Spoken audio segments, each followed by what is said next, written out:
So let's return to what is happening in France and the political turmoil there, because the Prime Minister Sébastien Lecornu has stepped down just hours after unveiling his cabinet and barely 3.5 weeks into the job. The Elysée confirmed that resignation following a meeting with President Macron earlier today. Well, several parties in the French National Assembly had fiercely criticised the makeup of the new cabinet. Lecornu, who was France's fifth Prime Minister in just the last 2 years, blamed intransigence by the parties in the National Assembly for the crisis.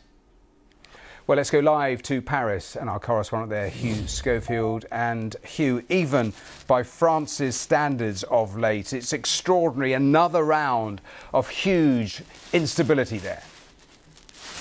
Indeed. I mean, it just gets worse and worse. No one expected Sébastien Lecornu to last particularly long, but no one expected it either to end quite so quickly. He came to power 3 weeks ago, if you remember, when François Bayrou ran out of steam. He was the previous Prime Minister who tried to tell everyone in France that they need to square up to the debt which is piling up. Lecornu came in, named by the President Macron, very close to President Macron, and the idea was that he would try to cobble together some kind of arrangement with the parties so that at least a budget might be agreed on to see us into the new year. Not a bit of it. He named the parliament, he named his government yesterday, his cabinet, after 3 weeks of talks. But within hours, he'd more or less said, well, actually, that's not going to work at all. And he'd stepped down. It is the most extraordinary sequence of events and merely reinforces what we know already, which is that the country is in a right old mess. And until something major happens, i.e. a presidential election which produces a new leader and perhaps behind him a big, strong majority in Parliament, we're not going to get out of that mess. Hugh, we'll have more on the situation there from you in Paris a little later in the programme. Thanks so much for now. Let's speak to Nuno dos Santos, who's a broadcaster, former CNN Europe editor, who's here in the studio with me. Welcome. We are back to where we have been so many occasions in France in recent months. Did today's resignation surprise even you? Yes, I think it was very swift, actually. And unfortunately for Sébastien Lecornu, not only has he been one of the youngest French prime ministers we've seen, but he was the most short-lived in the history of the Fifth Republic of France, which started back in 1958. And the question mark here is whether or not anybody else would want to take up the poisoned chalice of being the next Prime Minister of France to rule over such an unruly parliament, the Assemblée Nationale. Now, in the wake of what's happened in the last not even 24 hours, 12 hours, because remember, he'd only unveiled his cabinet 20 hours before resigning.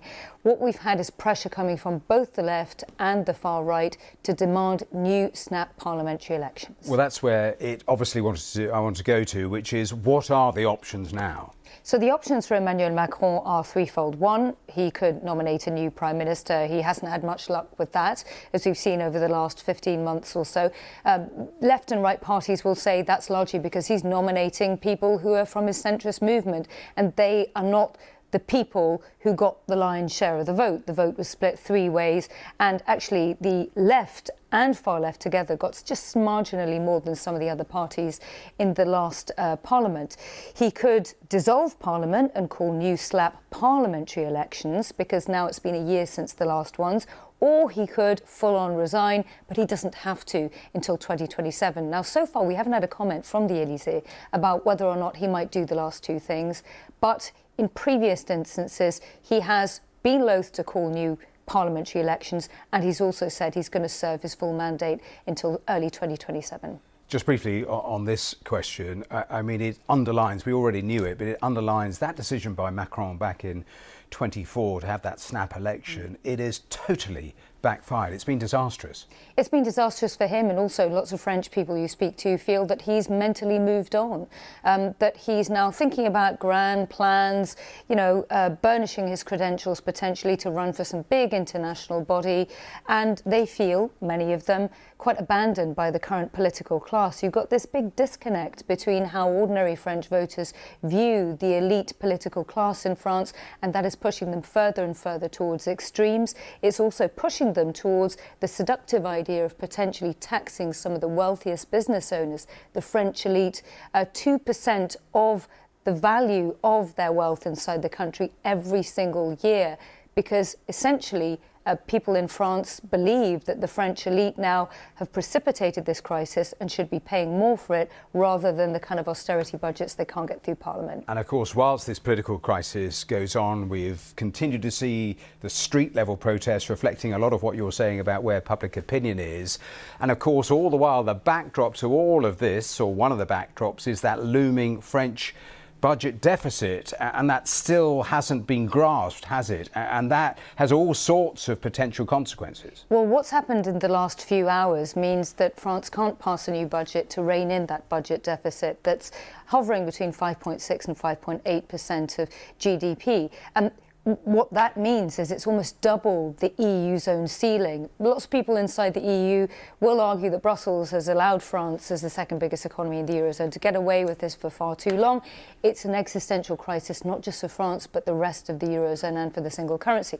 That's why you're seeing the French bond market seeing very, very high rates at the moment as a result of this political turbulence. It's affecting the viability of the single currency potentially as well.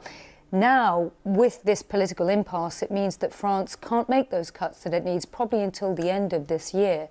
So expect this to be a problem, not just for France, but for some of its neighbours financially too.